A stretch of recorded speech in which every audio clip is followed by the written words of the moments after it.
Hey guys, how's it going? Hope you're having a wonderful day.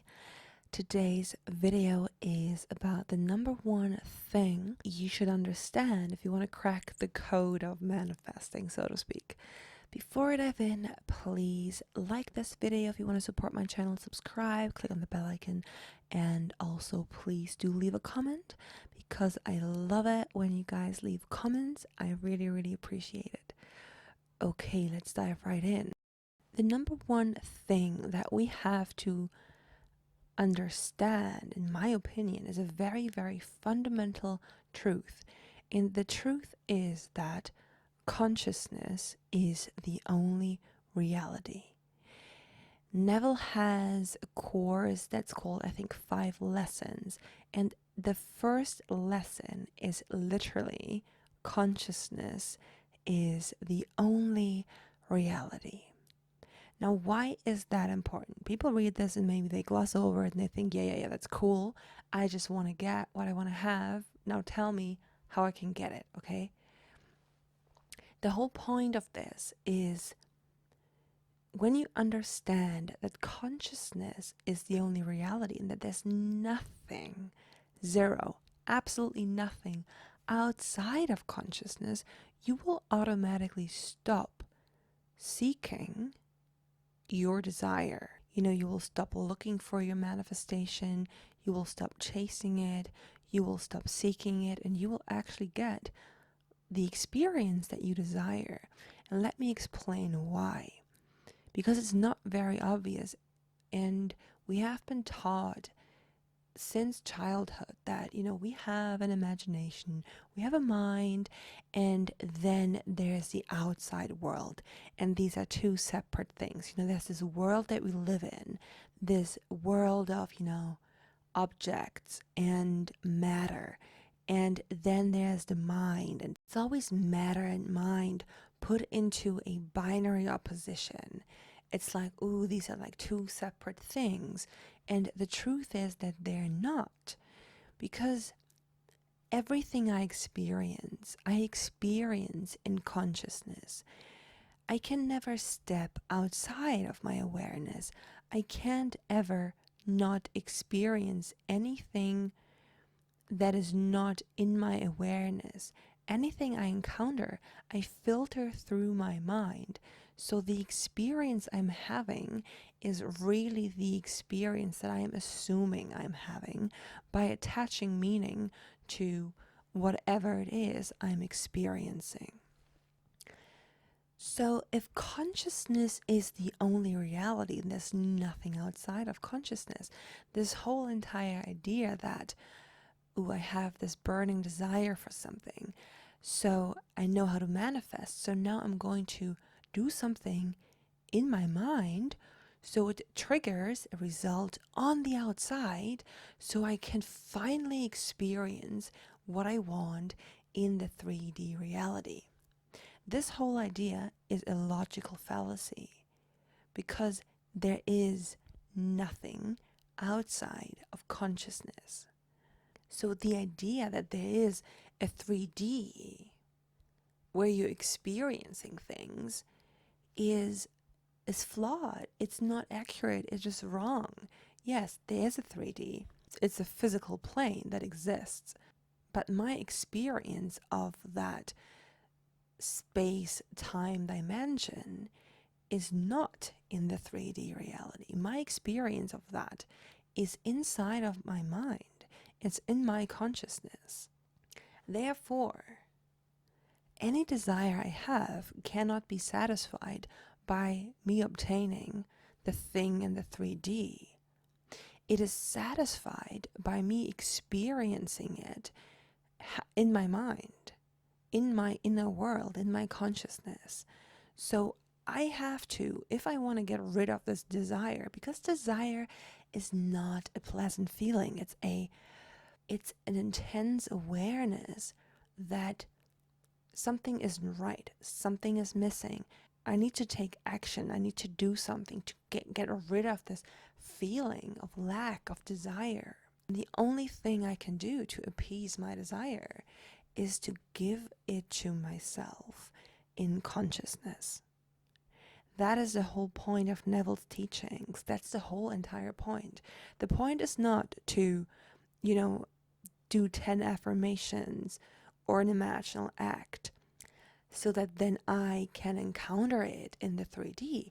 The whole entire point is I have a desire, and that desire is the embodiment of a specific identity that I know I have, but that I am not expressing because I'm not embodying it.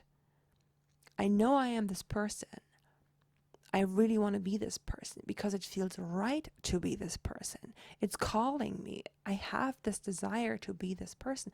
So let's say I want to have this dream career, and in this career, there's this whole cluster of beliefs or identities wrapped up in it.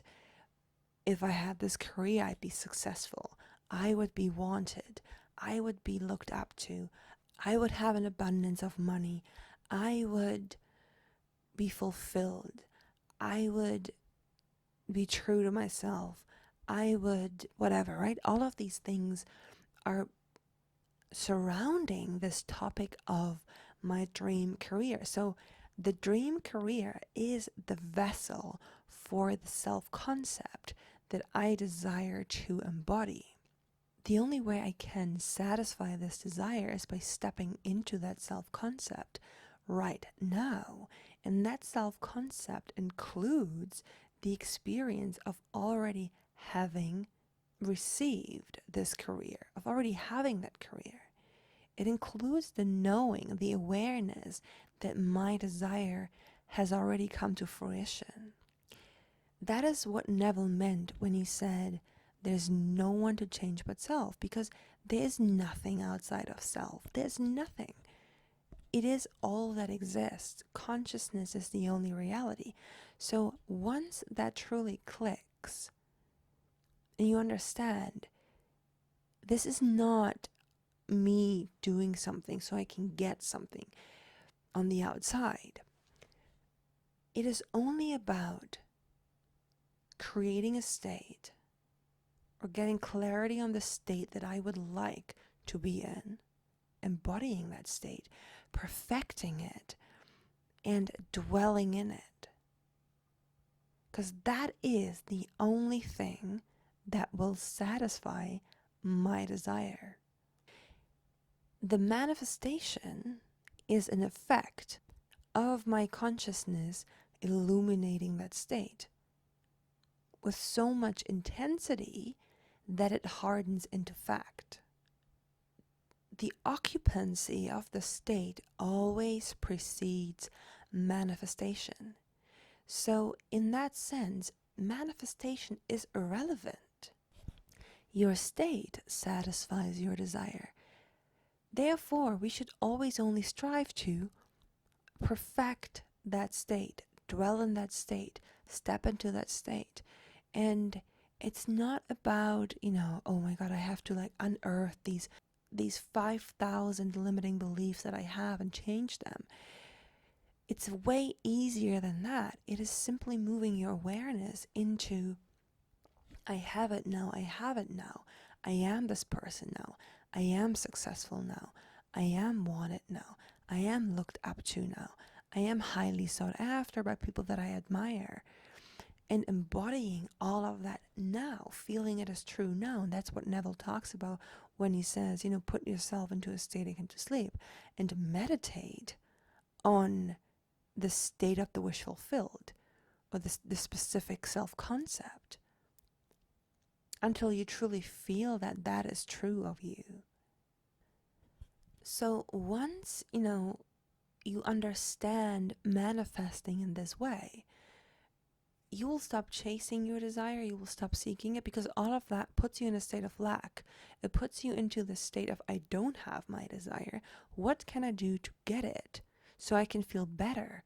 Because the only reason why you want to get this desire so desperately is because you don't feel like the person that you know you are. And you think, I need to make something happen so I can get the vessel that holds the self-concept, so I can be that person, so I can have that self-concept. But this is a logical fallacy. You step into the self-concept first, then the desire dissolves. It will be gone. It will be transformed into the knowing and the satisfaction that I am who I wanted to be, and I have nothing to worry about. So I hope this was helpful, guys. If you've got any questions, please leave them down below. I wish you a wonderful day, and I will see you in the next video. Bye bye.